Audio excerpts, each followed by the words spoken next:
Hello everyone, welcome again on my YouTube channel Aradhyan's Tutorial Hub.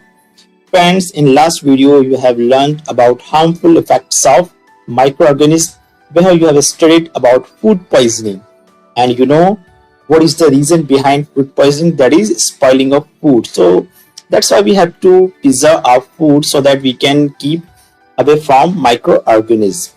Okay, so let's begin. Microorganisms spoil our food. You know why our food spoil? Due to microorganisms. And spoiled food emits bad smell and has a bad taste, changed color. You know, when our food is spoiled, there you can feel some bad smell. Okay, you can feel some bad smell from the food that is spoiled, and that taste is also changed. Even sometimes you can see the changes in color also. So these are some symptoms or some signals from that you can identify that your food is spoiled. Okay, or you can say it is affected from microorganisms. So we have to save our food from the attack of microorganisms. So it is our duty to save our food. How can we preserve? Preserve means to save our food from microorganisms. So one by one you can see the methods. So there are some common methods of food preservation. First is chemical method. So there are certain chemicals that can be used in our food to preserve them. कुछ ऐसे chemicals हैं जिनका हम अगर अपने food में use करते हैं तो हम microorganisms को दूर कर सकते हैं, उनसे हम बच सकते हैं. Salt, edible oils and acid are some common preservatives used in pickles.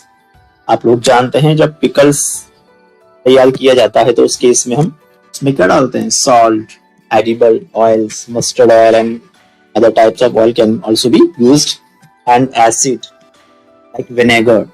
We use vinegar when we are going to prepare pickles. Okay, so जब हम pickle तैयार कर रहे हैं, pickle में जानते हैं आप अचार, ठीक है, तो उसमें हम क्या डालते हैं? सॉल्ट डालते हैं, नमक डालते हैं, एडिबल ऑयल्स जो भी खाने का तेल आप यूज करते हैं उसको आप डालते हैं, और एसिड यानी विनेगर, सिरका, इसका भी हम यूज करते हैं. तो इससे क्या होता है?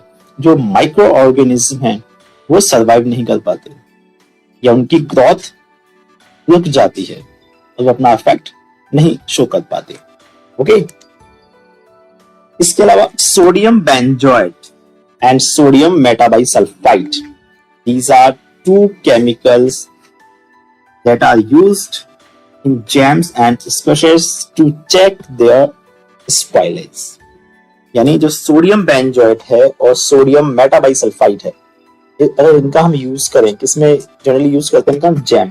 जब भी जैम तैयार किए जाते हैं या स्पेशेस तैयार किए जाते हैं तो उसमें हम इन केमिकल्स को यूज करते हैं. तो ये क्या करते हैं? उनको खराब होने से रोकते हैं, चेक लगा देते हैं. चेस में होता है ना चेकमेट, तो ऐसे क्या करते हैं? इनको चेक लगा देते हैं, इनको रोक देते हैं. Means these chemicals helps to stop the growth of microorganisms. जो भी माइक्रोब्स है उनकी ग्रोथ को ये रोक देते हैं. Okay, the next is preservation by common salt. Salt का भी हमने देखा था, सॉल्ट का यूज हम कर सकते हैं. Common salt has been used to preserve meat and fish for ages. यानी काफी लंबे समय से जो कॉमन सॉल्ट है इसका यूज किया जा रहा है. कहां पर भी यूज कर रहे हैं इसको? मीट और फिश को प्रिजर्व करने में, से ये खराब नहीं होते easily. Salting is also use to preserve amla, raw mangoes, tamarind etcetera.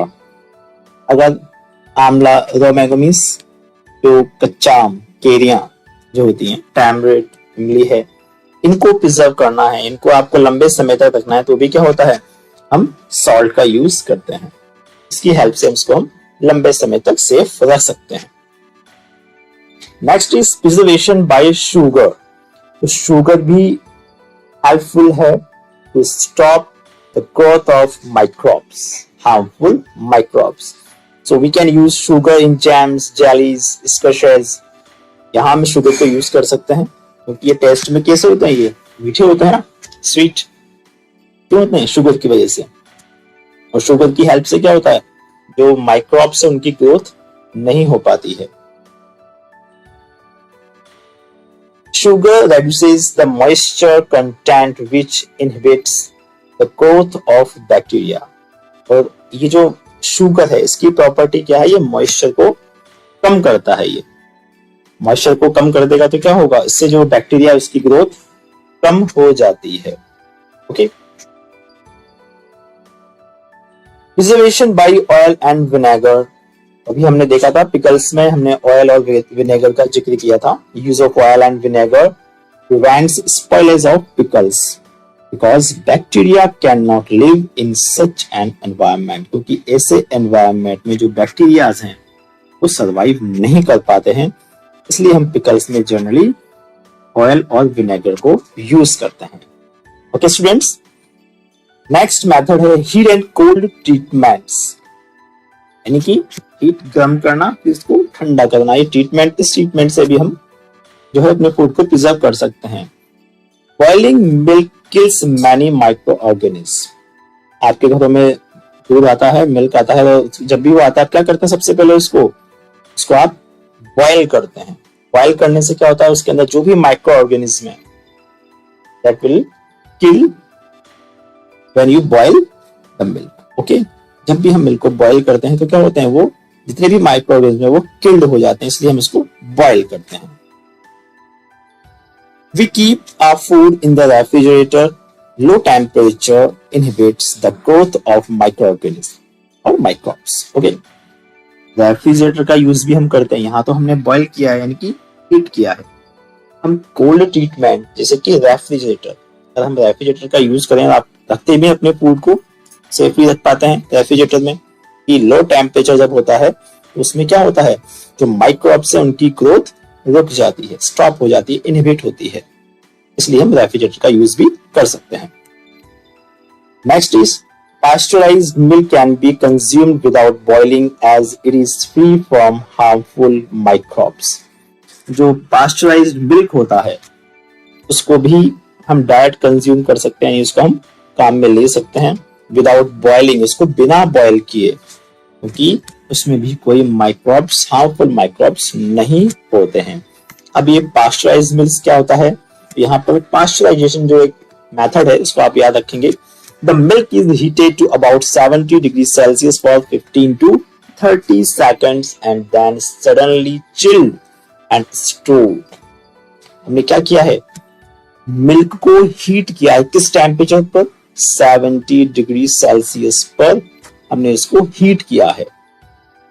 Timing कितनी है, 15 to 30 सेकेंड्स.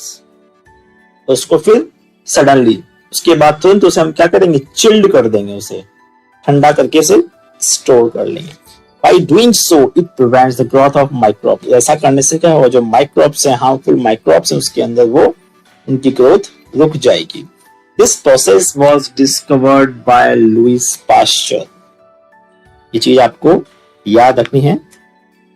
लुइस पास्चर, ये जो साइंटिस्ट था, इसने इस प्रोसेस को डिस्कवर किया है ना. और इसी के नाम पर इस प्रोसेस को हम क्या बोलते हैं, pasteurization. Okay students, next method is storage and packing.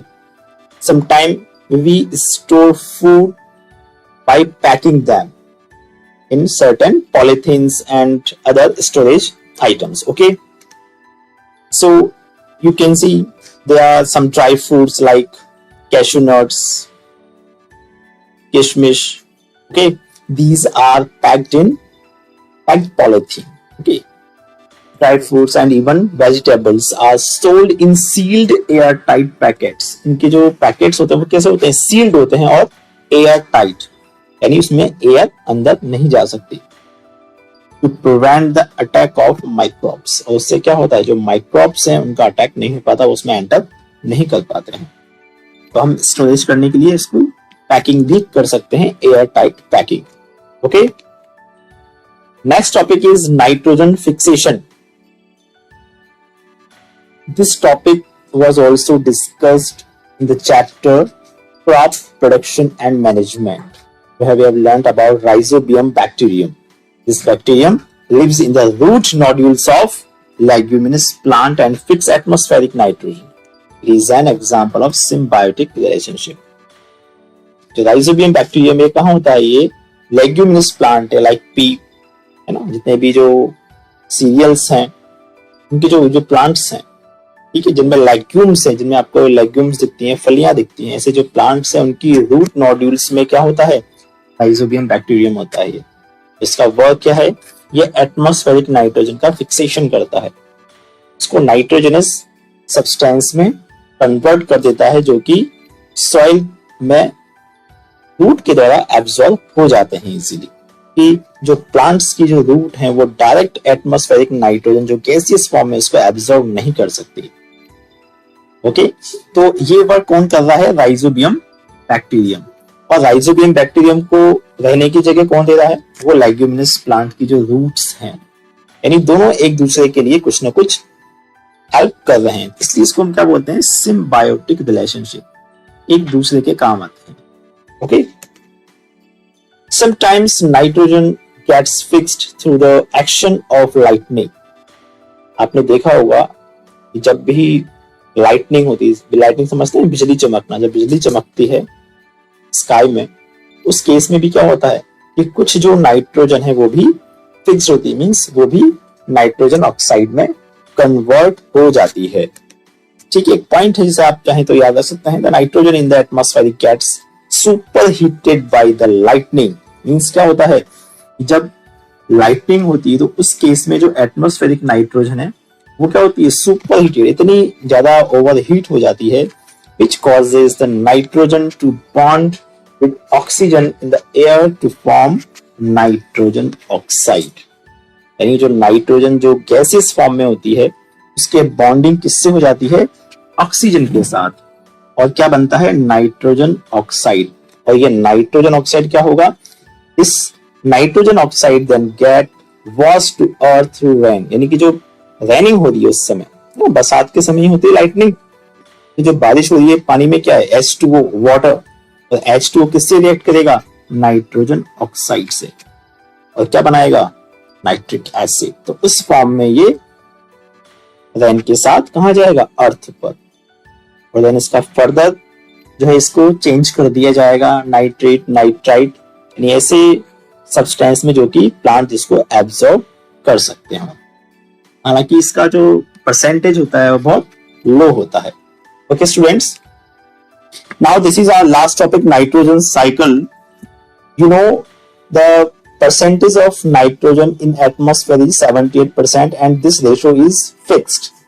Percentage of nitrogen is always fixed. There is no changes in nitrogen composition in atmosphere. So what is the reason? This is because of nitrogen cycle. यानी nitrogen cycle की वजह से ही जो atmosphere में nitrogen का जो 78% जो हम कहते हैं कि इसका जो परसेंटेज होता है कितना होता है, 78% होती है नाइट्रोजन। तो ये रेशो, इसका जो परसेंटेज है, जो कंपोजिशन है ये एयर का, वो हमेशा क्या फिक्स रहता है, कभी चेंज नहीं होता। इसके पीछे रीजन क्या है, क्योंकि जो नाइट्रोजन साइकिल है इसके थ्रू जो एटमॉस्फेरिक नाइट्रोजन जब इसके नाइट्रोजनस कंपाउंड में चेंज होती है तो फाइनली ओवरऑल ये घूम फिरकर एटमॉस्फेयर में पहुंची जाती है। कैसे होता है इस चीज को आप देखें, जैसे एटमॉस्फेरिक नाइट्रोजन है और आपने पढ़ा है, you have studied about nitrogen fixing bacteria like cyanobacteria and rhizobium. These bacteria converts atmospheric nitrogen directly into their compound. क्या करते हैं ये, एटमॉस्फेरिक नाइट्रोजन को उसके कंपाउंड में कन्वर्ट करते हैं। ये कन्वर्ट करके कहां जाते हैं, ये सॉइल में। राइजोबियम कहां है, लेग्यूमिनस प्लांट की रूट की नोड्यूल में है, यानी कि सॉइल में। साइनोबैक्टीरिया भी सॉइल में है। तो ओवरऑल जो नाइट्रोजनस कंपाउंड ये कहां जा रहे हैं, सॉइल में जा रहे हैं। अब सॉइल के थ्रू जो प्लांट है उसकी रूट क्या करेगी, इन कंपाउंड को एब्सॉर्ब करेगी और ये कहां जाएंगे, प्लांट में कौन? Nitrogenous compound. इन प्लांट्स को अगर कोई एनिमल ईट करता है, उसे खाता है, अब फाइनली या तो प्लांट या फिर एनिमल, जब इनकी डेथ होती है तो ये नाइट्रोजनस कंपाउंड था, ये फाइनली कहां चला जाता है? सॉइल में। ये प्लांट भी टूट कर कहां जाते हैं? सॉइल में।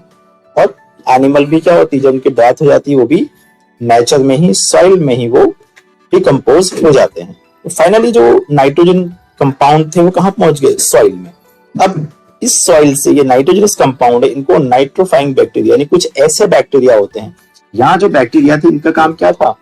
नाइट्रोजन गैस को नाइट्रोजनस कंपाउंड में कन्वर्ट करना। और ये जो अदर टाइप ऑफ बैक्टीरिया हैं, दे विल चेंज और convert nitrogenous compound into nitrogen gas. अब ये अगेन क्या करेंगे? इस नाइट्रोजनस कंपाउंड को किस में चेंज कर देंगे?